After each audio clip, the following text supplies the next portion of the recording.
अगर आप भी चाहते हैं कि राजा म्यूजिक की वीडियो सबसे पहले आप तक पहुंचे, तो लाल बटन दबाकर चैनल को सब्सक्राइब करना और साथ में बेल आइकन बटन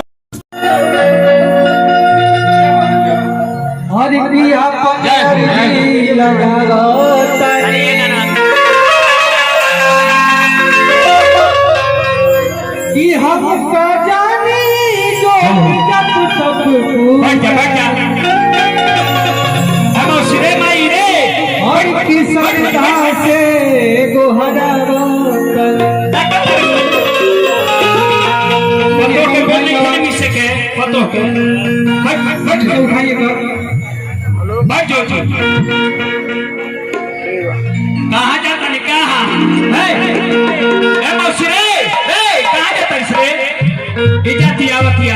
पतो भेंट पतो फोन कर दिया ऐसे कि बोल पीछे के समय हो गया था। बोलिए सच्चे दरबार की भाई हमारे कुछ ना होला हर की नहीं की हम देखले धाम थावे नहीं कहियो हर की आई तू हमरा गावे बात लइका कहे मां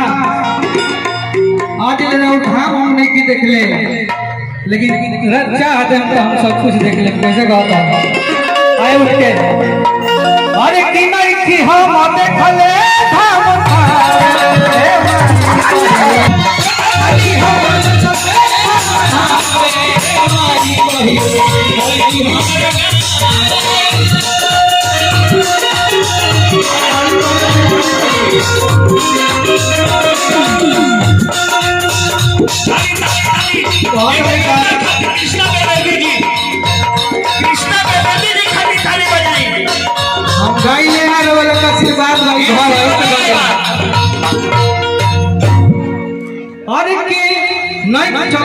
चलती में कि नहीं कि हम देखले धाम थावे ए माई कहियो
पतो के चिंता थले बाकी ने पकवान बेटा आइबा